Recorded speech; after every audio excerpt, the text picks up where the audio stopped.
Welcome to day 49 of our 260-day Bible reading plan. We are continuing on the 11th book of the Bible, the book of 1 Kings.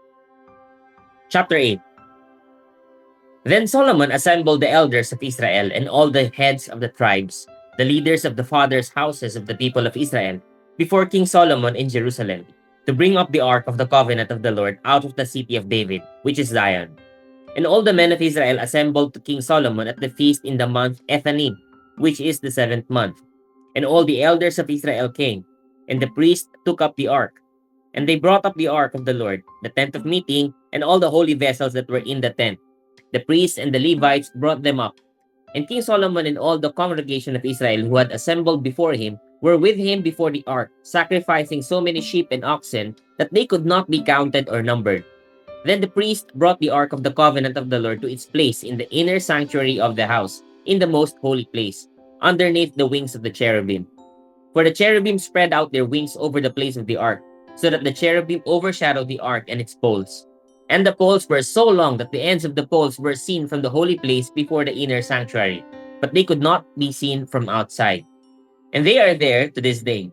There was nothing in the ark except the 2 tablets of stone that Moses put there at Horeb, where the Lord made a covenant with the people of Israel when they came out of the land of Egypt. And when the priest came out of the holy place, a cloud filled the house of the Lord, so that the priest could not stand to minister because of the cloud, for the glory of the Lord filled the house of the Lord. Then Solomon said, "The Lord has said that he would dwell in thick darkness. I have indeed built you an exalted house, a place for you to dwell in forever." Then the king turned around and blessed all the assembly of Israel, while all the assembly of Israel stood.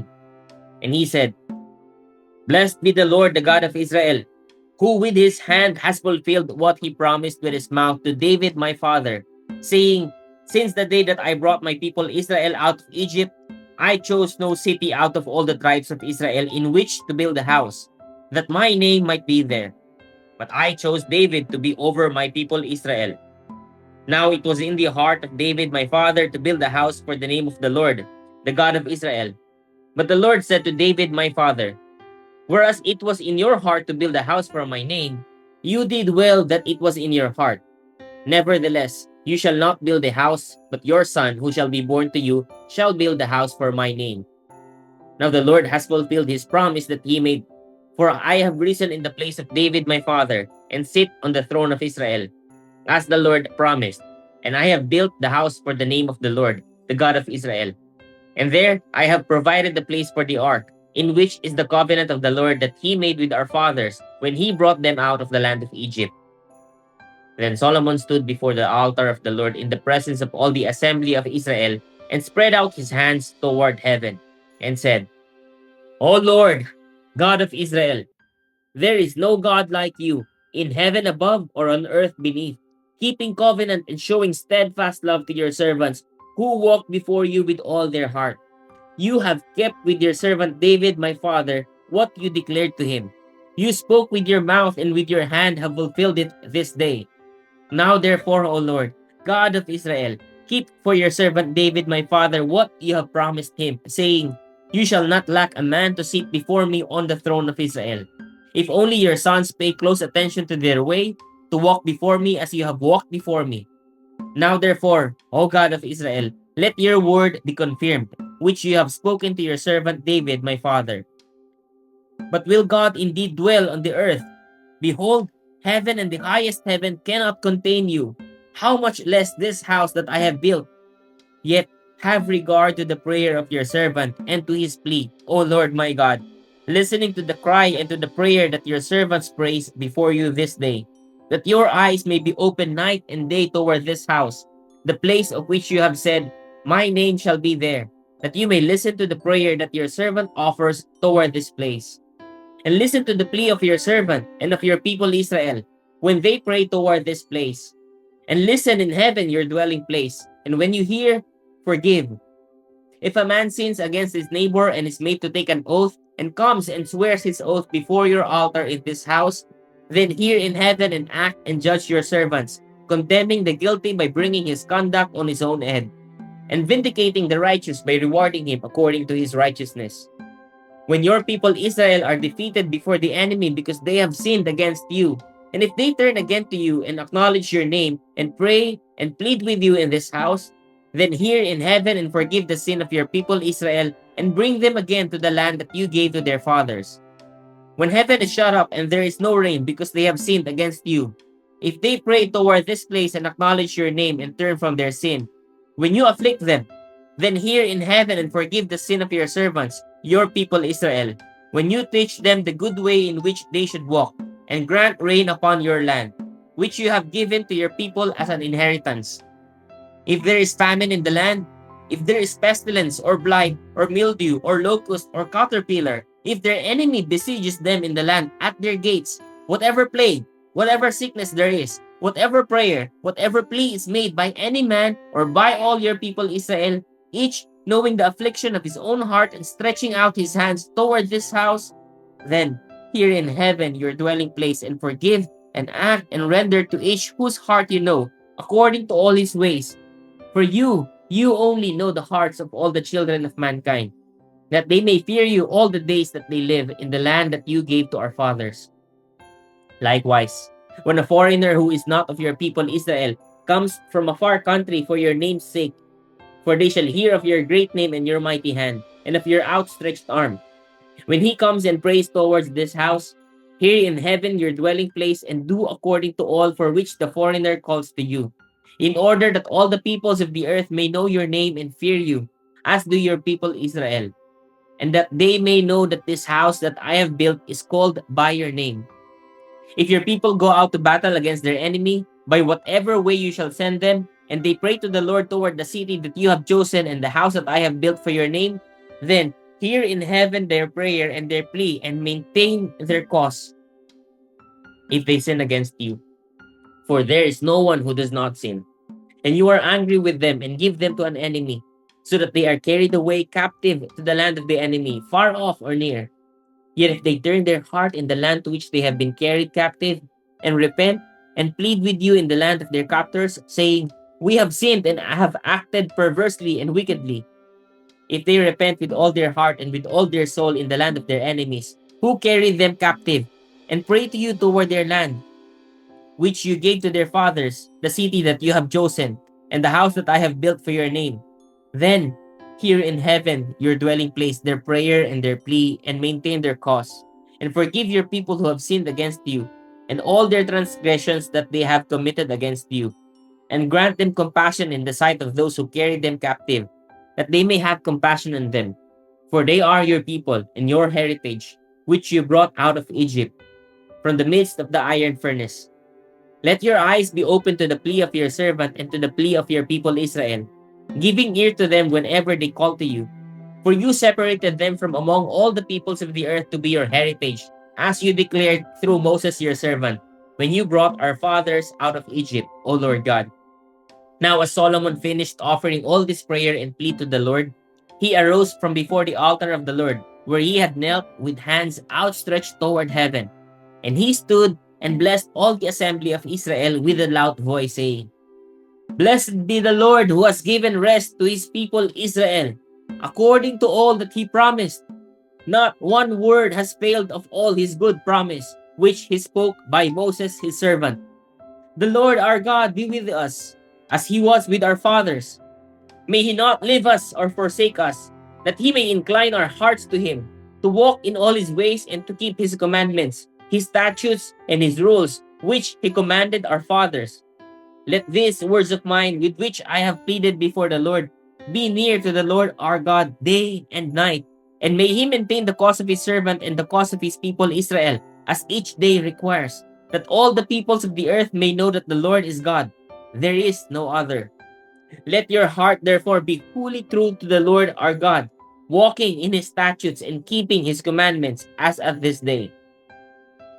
Then the king and all Israel with him offered sacrifice before the Lord. Solomon offered as peace offerings to the Lord 22,000 oxen and 120,000 sheep. So the king and all the people of Israel dedicated the house of the Lord. The same day, the king consecrated the middle of the court that was before the house of the Lord, for there he offered the burnt offering and the grain offering and the fat pieces of the peace offerings, because the bronze altar that was before the Lord was too small to receive the burnt offering and the grain offering and the fat pieces of the peace offerings. So Solomon held a feast at that time, and all Israel with him, a great assembly from Lebo Hamath to the brook of Egypt, before the Lord our God, 7 days. On the 8th day, he sent the people away, and they blessed the king and went to their homes joyful and glad of heart for all the goodness that the Lord had shown to David his servant and to Israel his people. Chapter 9.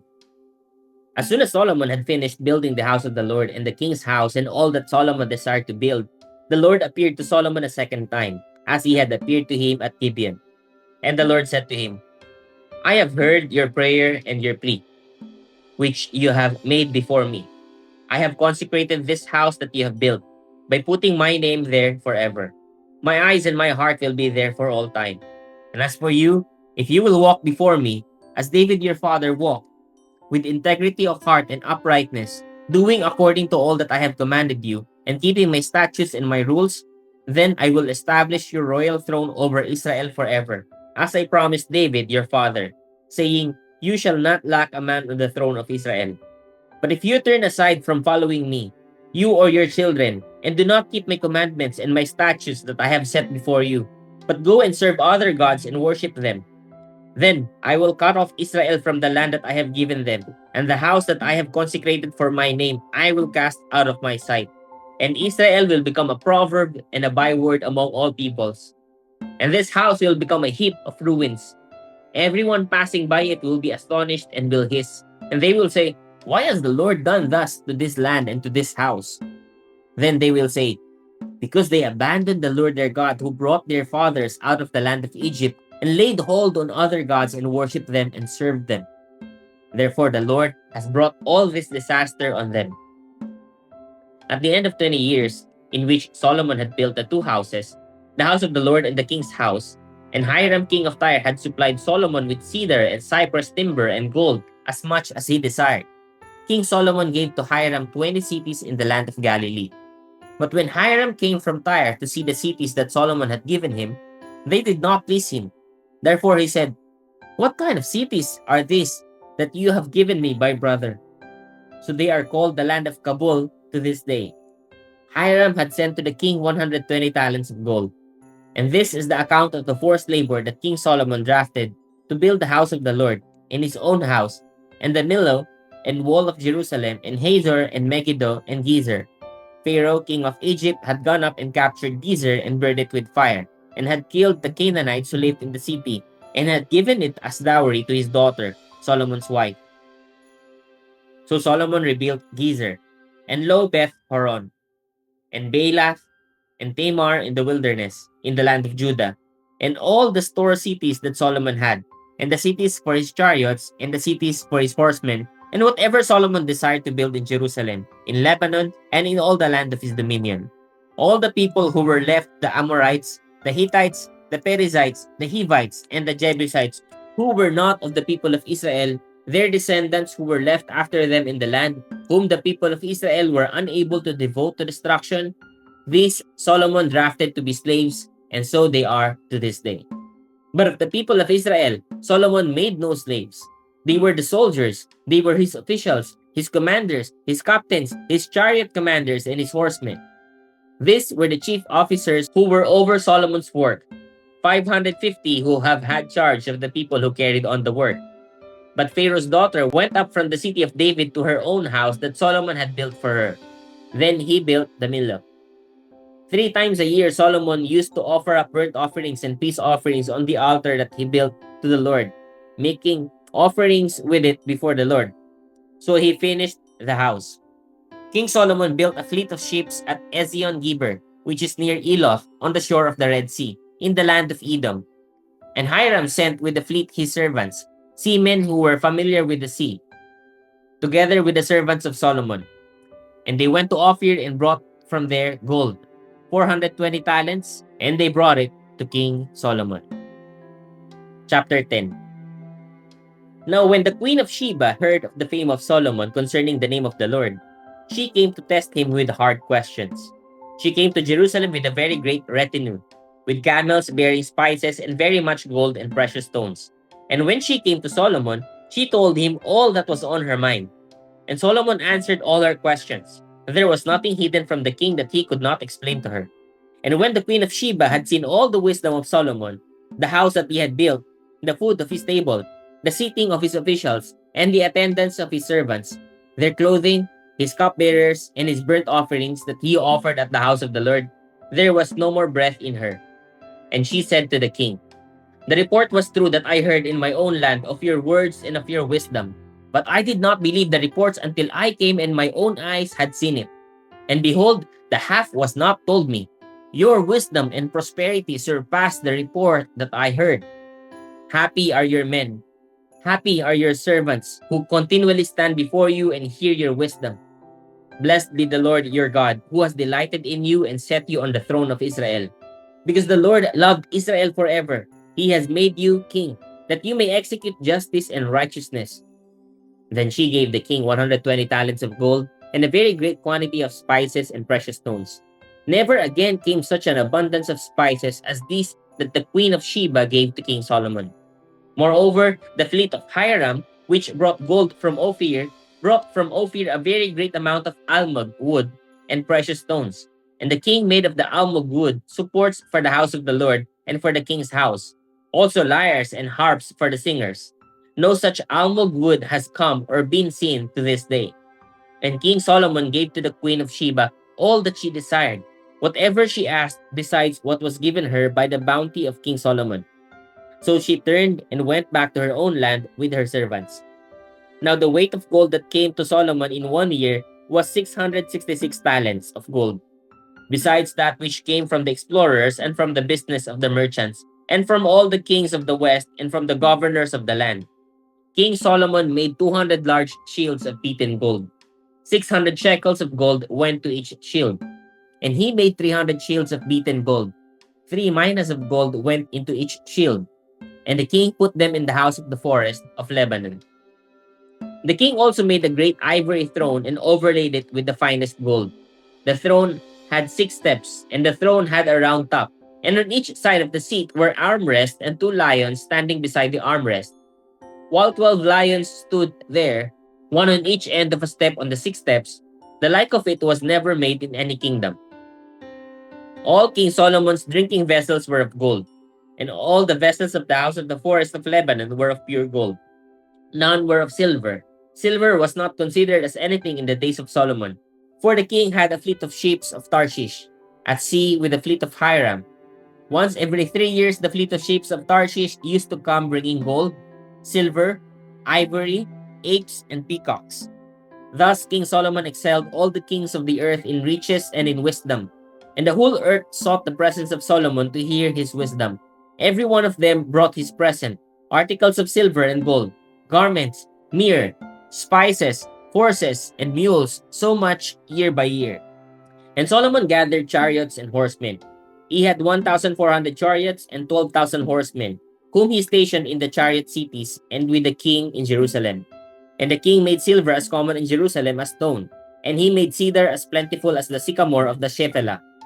And Solomon's import of horses was from Egypt and Kuwait, and the king's traders received them from Kuwait at a price. A chariot could be imported from Egypt for 600 shekels of silver, and a horse for 150. And so through the king's traders, they were exported to all the kings of the Hittites and the kings of Syria. Chapter 11. Now King Solomon loved many foreign women, along with the daughter of Pharaoh, Moabite, Ammonite, Edomite, Sidonian, and Hittite women, from the nations concerning which the Lord had said to the people of Israel, "You shall not enter into marriage with them, neither shall they with you. For surely they will turn away your heart after their gods."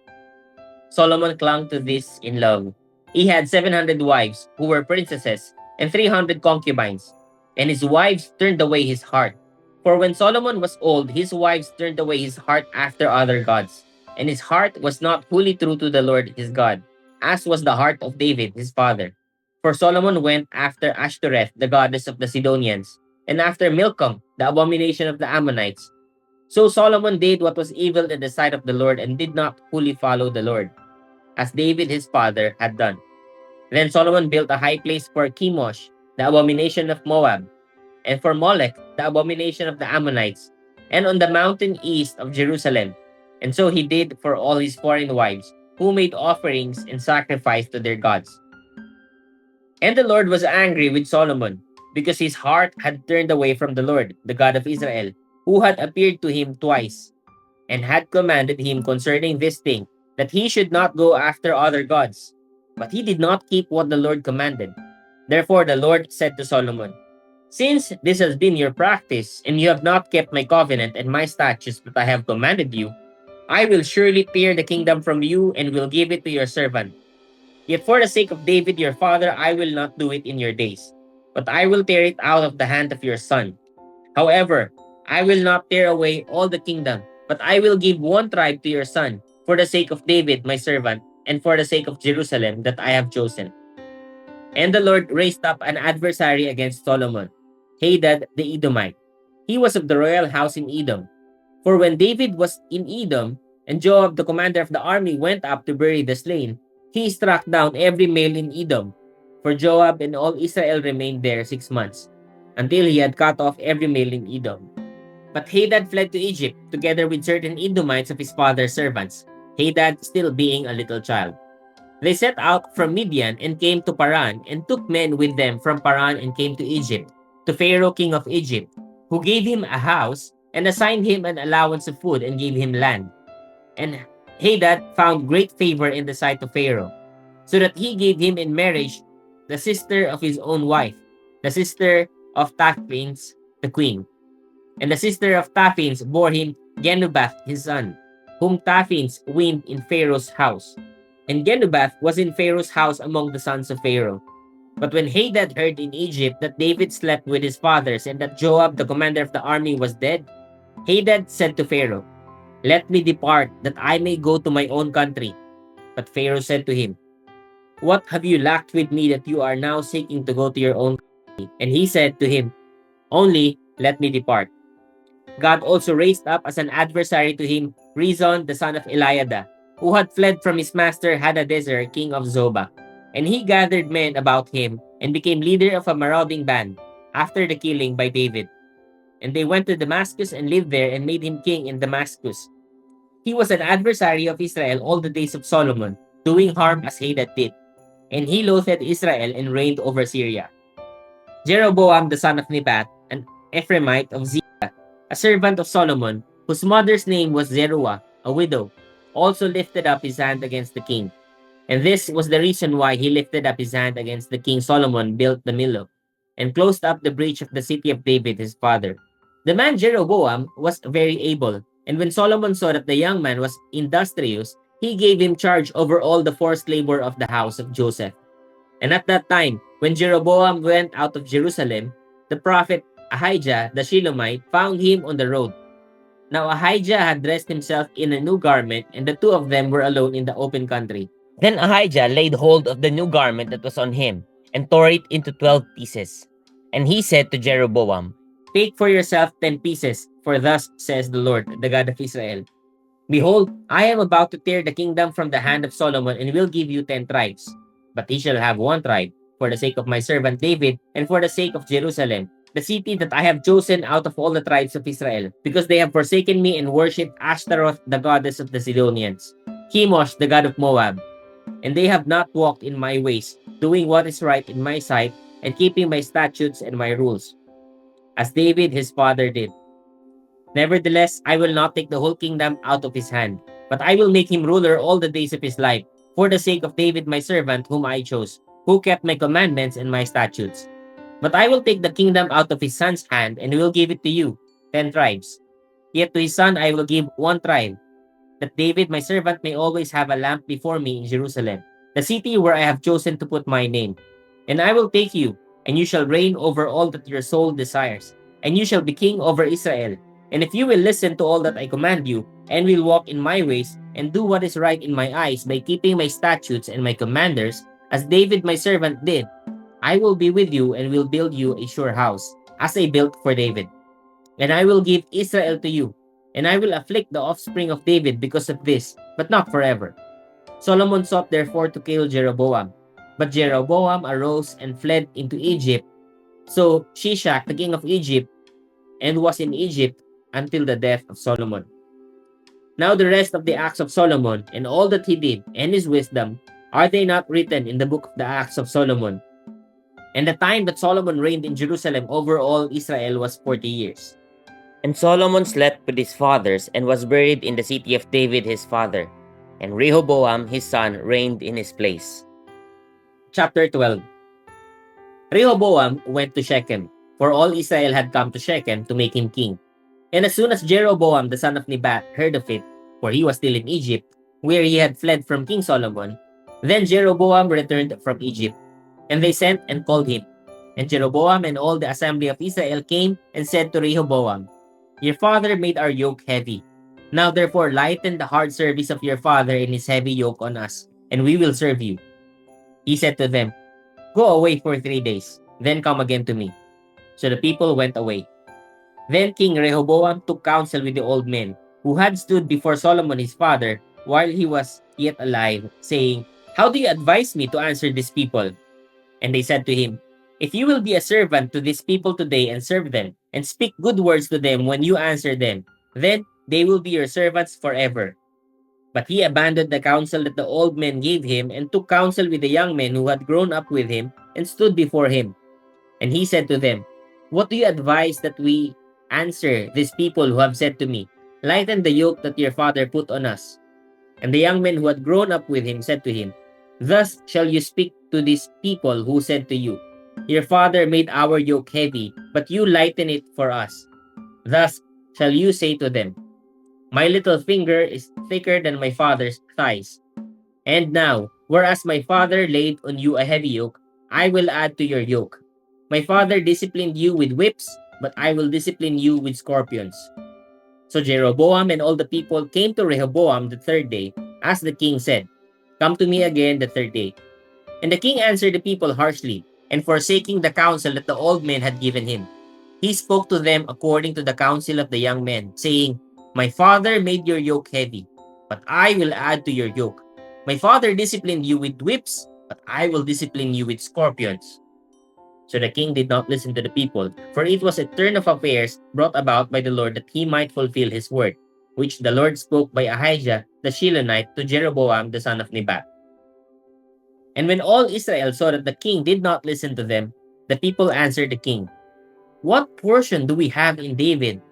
We have no inheritance in the son of Jesse. To your tents, O Israel!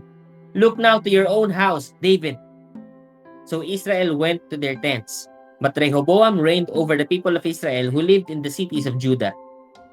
The king Rehoboam sent Adoram, who was taskmaster over the forced labor, and all Israel stoned him to death with stones. And King Rehoboam hurried to mount his chariot to flee to Jerusalem. So Israel has been in rebellion against the house of David to this day. And when all Israel heard that Jeroboam had returned, they sent and called him to the assembly and made him king over all Israel. There was none that followed the house of David, but the tribe of Judah only. When Rehoboam came to Jerusalem, he assembled all the house of Judah and the tribe of Benjamin, 180,000 chosen warriors, to fight against the house of Israel, to restore the kingdom to Rehoboam the son of Solomon. But the word of God came to Shemaiah the man of God. Say to Rehoboam the son of Solomon, king of Judah, and to all the house of Judah and Benjamin, and to the rest of the people, Thus says the Lord, You shall not go up or fight against your relatives, the people of Israel. Every man return to his home, for this thing is from me. So they listened to the word of the Lord and went home again, according to the word of the Lord. Then Jeroboam built Shechem in the hill country of Ephraim and lived there. And he went out from there and built Penuel. And Jeroboam said in his heart, Now the kingdom will turn back to the house of David. If these people go up to offer sacrifices in the temple of the Lord at Jerusalem, then the heart of these people will turn again to their Lord, to Rehoboam, king of Judah, and they will kill me and return to Rehoboam, king of Judah. So the king took counsel and made 2 calves of gold. And he said to the people, You have gone up to Jerusalem long enough. Behold your gods, O Israel, who brought you up out of the land of Egypt. And he set one in Bethel, and the other he put in Dan. Then this thing became a sin. For the people went as far as Dan to be before one. He also made temples on high places and appointed priests from among all the people who were not of the Levites. And Jeroboam appointed the feast on the 15th day of the 8th month, like the feast that was in Judah. And he offered sacrifices on the altar. So he did in Bethel, sacrificing to the calves that he made. And he placed in Bethel the priest of the high places that he had made. He went up to the altar that he had made in Bethel on the 15th day in the 8th month, in the month that he had devised from his own heart. And he instituted the feast for the people of Israel and went up to the altar to make offerings. Praise God for the reading of his word.